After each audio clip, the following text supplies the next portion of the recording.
एक police van court के सामने रुकी। उसके अंदर एक 32 साल का आदमी बैठा था, हाथों में हथकड़ी, चेहरे पर मुस्कान, जैसे उसे पता हो कि वो आज भी बच जाएगा, जैसे पिछले 26 बार बचता आया। लेकिन कोर्ट के बाहर एक अलग ही मंजर था, जो हम सब ने शायद आज तक कभी नहीं देखा होगा। 200 से ज्यादा औरतें खड़ी थी, उनके हाथों में चाकू, लाल मिर्च, पत्थर और न जाने क्या क्या। और जब वो आदमी वैन से उतरा, भीड़ उसकी तरफ दौड़ी।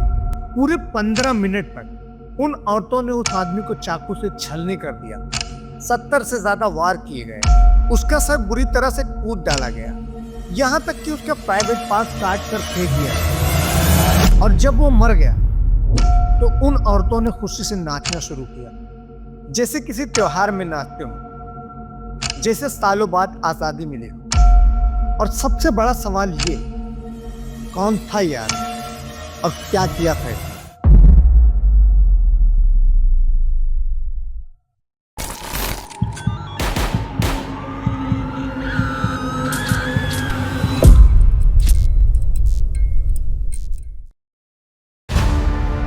भरत कालीचरण, यही था उसका असली नाम, लेकिन लोग उसे प्यार से अक्कू बुलाते थे।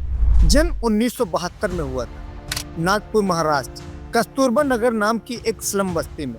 उसके परिवार के पास गाय भैंस थी, दूध का धंधा करते थे वो लोग। अक्कू बचपन में एक बहुत ही शांत बच्चा था, पढ़ाई में तेज, टीचर्स का फेवरेट, घर में सबसे छोटा, हर कोई उसे प्यार करता था। लेकिन जब वो 7वीं क्लास में था, तब उसके पिता की मौत हो गई और यहीं से शुरू हुआ अक्कू का डार्क ट्रांसफॉर्मेशन।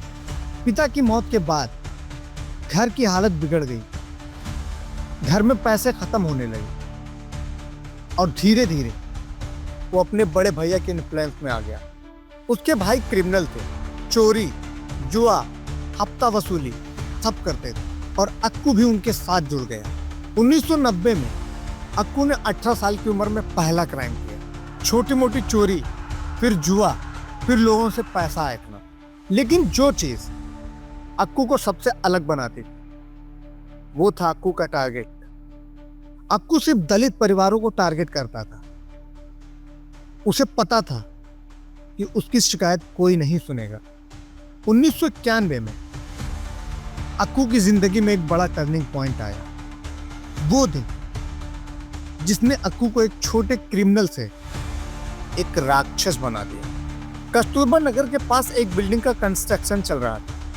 एक शाम वहां एक यंग कपल टाइम स्पेंड कर रहे थे, तभी अक्कू अपनी गैंग के साथ वहां पहुंचा। अक्कू की नजर उस लड़की पर पड़ी और उसने उसके साथ रेप किया। उसकी पूरी गैंग ने मिलकर, लड़के को मौका मिला तो वो भाग गया, सीधा पुलिस स्टेशन गया, कंप्लेंट दर्ज कराई और पहली बार अक्कू अरेस्ट हुआ सेक्शन 354 के अंडर। नॉर्मली इस केस में कम से कम 1 साल की सजा होनी चाहिए, लेकिन अक्कू सिर्फ कुछ ही महीनों में वापस आ गया गुड बिहेवियर के नाम पर। और जेल में रहते हुए जो उसने किया, वो उसकी असली ताकत बन गई।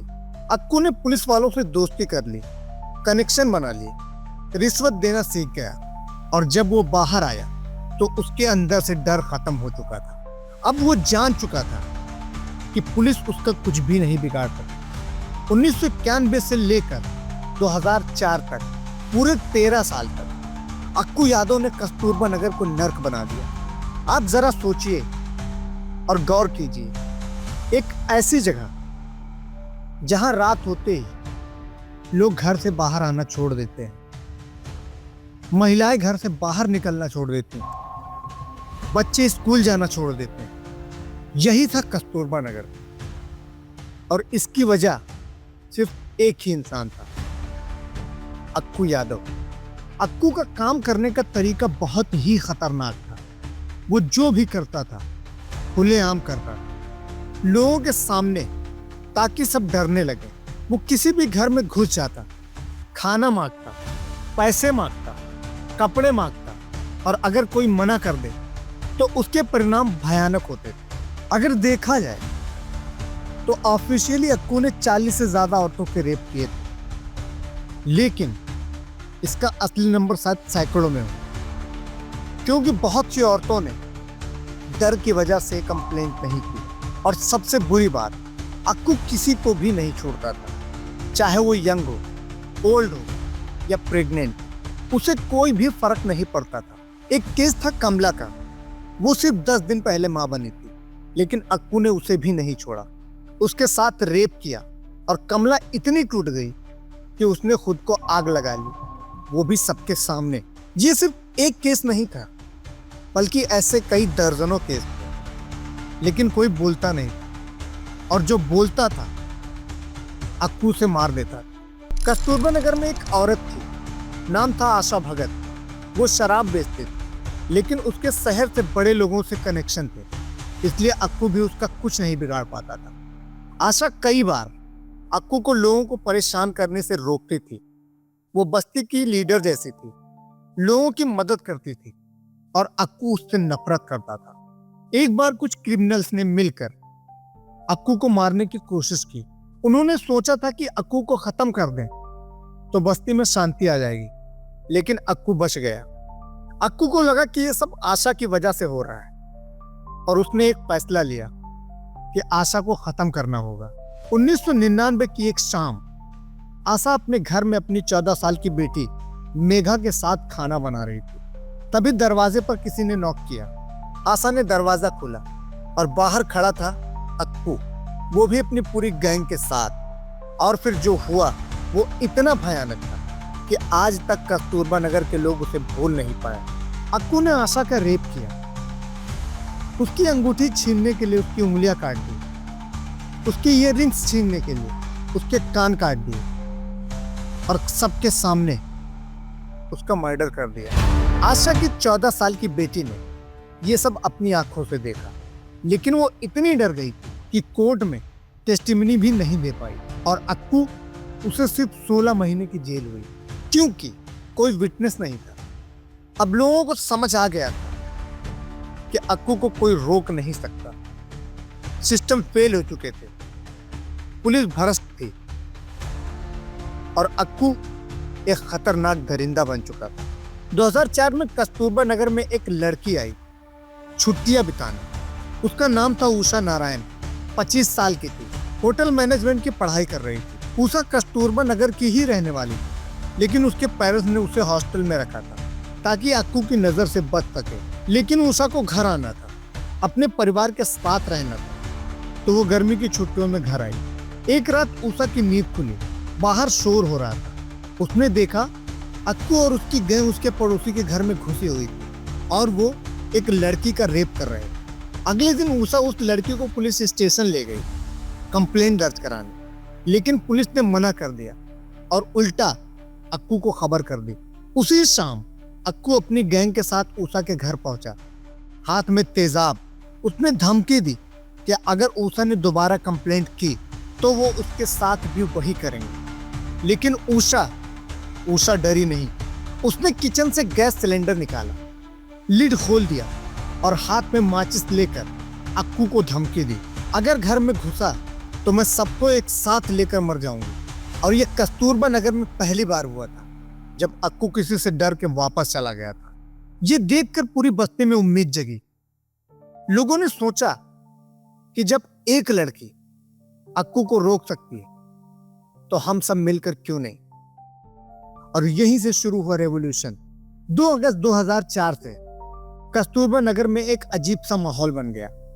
उषा और उसके जीजा हर घर में जा रहे थे, लोगों को समझा रहे थे, एकजुट कर रहे थे। उनका मैसेज सिंपल था, पहले जहां अक्कू रात को अपने शिकार को ढूंढता था, अब लोग अक्कू को ढूंढ रहे थे। मामला उल्टा हो चुका था, लाठी, चाकू, पत्थर लेकर। 2 दिन तक अक्कू छुपता रहा, लेकिन जब उसे लगा कि लोग उसे मार डालेंगे तो 7 अगस्त को वो खुद पुलिस के पास जाकर सरेंडर कर गया। जेल उस वक्त उसके लिए सबसे सेफ जगह थी, लेकिन लोगों को पता था कि अक्कू जल्द ही बेल पर बाहर आ जाएगा, क्योंकि ऐसा पहले 26 बार हो चुका था। और फिर खबर आई कि 13 अगस्त को अक्कू यादव की bail hearing Nagpur district court में। लोगों को पता था कि एक सिर्फ आखिरी मौका है, अगर अक्कू इस बार बच गया तो और भी खतरनाक होकर वापस आएगा। तो उन्होंने प्लान बनाया, कोर्ट का नक्शा याद किया, चाकू, पत्थर, लाल मिर्च इकट्ठा किए और फैसला किया कि 13 अगस्त को अक्कू कोर्ट से बाहर जिंदा नहीं निकलेगा। 13 अगस्त 2004 सुबह से ही 200 से ज्यादा लोग कोर्ट के बाहर इकट्ठा थे, ज्यादातर औरतें। दोपहर 2:30 बजे वैन आई, अक्कू अंदर था, उसके साथ एक और कैदी था जो उसी हैंडकफ से बंधा था। अक्कू ने ऐसा जानबूझकर किया था क्योंकि उसे लग रहा था कि लोग एक बेगुनाह आदमी को नहीं मारेंगे, लेकिन शायद वो गलत था। जैसे ही अक्कू वैन से उतरा, भीड़ उसकी तरफ दौड़ी। एक औरत ने अपनी चप्पल उतारकर उसके मुंह पर मारी और चीखी, इस धरती पर तुम और मैं एक साथ नहीं रह सकते। पुलिस ने अक्कू को किसी तरह अंदर ले जाकर दरवाजा बंद कर दिया। हियरिंग शुरू हुई कोर्ट रूम नंबर 7 में, लेकिन बाहर लोग शांत नहीं बैठे थे। उन्होंने नॉर्थ साइड का दरवाजा तोड़ डाला और 200 औरतें अंदर घुस गई। कोर्ट स्टाफ भागने लगा, वकील छुप गए, जज भी बाहर निकल गए और फिर वो औरतें कोर्ट रूम 7 में पहुंची, जहां अक्कू विटनेस बॉक्स के पास खड़ा था। पहले अक्कू ने सोचा कि वो माफी मांग लेगा तो शायद बच जाए, लेकिन 13 साल का गुस्सा, 13 साल का दर्द और 13 साल का डर सब बाहर आने वाला था। एक औरत ने चाकू निकाला और अक्कू पर अटैक किया, फिर दूसरी ने, फिर तीसरी ने। ऐसे ऐसे करके सारी औरतों का गुस्सा सामने आया। कुछ ने पत्थर से मारा, कुछ ने लाल मिर्च फेंकी, कुछ ने सिर्फ हाथों से मारा। पूरे 15 मिनट तक ये चलता रहा। 70 से ज्यादा बार चाकू घुसा, सर पूरी तरह से कूट दिया गया और यहां तक के प्राइवेट पार्ट काट कर फेंक दिया गया। और फिर अक्कू यादव मर गया। पूरा कोर्ट रूम खून से लथपथ था। दीवारें, फर्नीचर, विटनेस बॉक्स, हर जगह खून की छींटें थी। लेकिन सबसे चौंकाने वाली बात यह थी कि अक्कू के साथ जो आदमी बंधा था वो बच गया, क्योंकि उन औरतों का टारगेट था सिर्फ एक आदमी, अक्कू।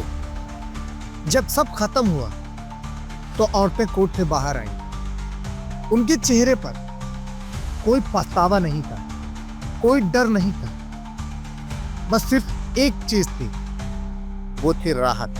और उस रात पूरे कस्तूरबा नगर में जश्न मनाया गया।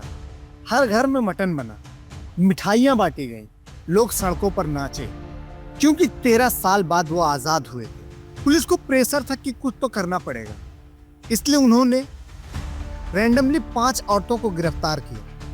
लेकिन आप सोच भी नहीं सकते कि उन औरतों में एक प्रेग्नेंट लेडी भी थी। लेकिन फिर एक अजीब बात हुई। 100 से ज्यादा औरतें पुलिस स्टेशन आई और बोली, मैंने अक्कू को मारा है, मुझे अरेस्ट करो। सब अपने ऊपर जिम्मेदारियां लेना चाहती थी, क्योंकि कोई भी अकेले अरेस्ट नहीं होना चाहती। मीडिया में हलचल मच गई, एनजीओ और एक्टिविस्ट प्रोटेस्ट करने लगे और पब्लिक प्रेशर में उन 5 औरतों को छोड़ना पड़ा। 2012 में केस दोबारा खोला गया। उषा नारायण और 20 और लोगों को अरेस्ट किया गया। लेकिन जब पोस्टमार्टम रिपोर्ट चेक की गई तो एक चौंकाने वाली बात सामने आई। अक्कू के खून में 100 mg अल्कोहल मिला। मतलब जेल में रहते हुए भी अक्कू ने शराब पी रखी थी कोर्ट जाने से पहले। यह प्रूफ था कि पुलिस अक्कू के साथ मिली हुई और वो वीआईपी ट्रीटमेंट पा रहा था। 2014 में सभी एक्यूज्ड को बाइज्जत बरी कर दिया गया, क्योंकि उनके खिलाफ कोई विटनेस नहीं था, कोई प्रूफ नहीं था और आज तक अक्कू यादव की हत्या के लिए कोई जिम्मेदार नहीं। तो दोस्तों, आपको क्या लगता है, जो कस्तूरबा नगर की औरतों के साथ हुआ या वहां की बच्चियों के साथ हुआ, उसमें किसकी गलती है? पुलिस प्रशासन की या खुद अक्कू की? जैसा भी हो, अपनी राय कमेंट बॉक्स में जरूर बताएं। और अगर वीडियो अच्छा लगा है तो उसे शेयर करें और ऐसे ही केसेस को देखने के लिए हमारे इस चैनल को सब्सक्राइब करें। मिलते हैं अगली वीडियो में, तब तक के लिए जय हिंद।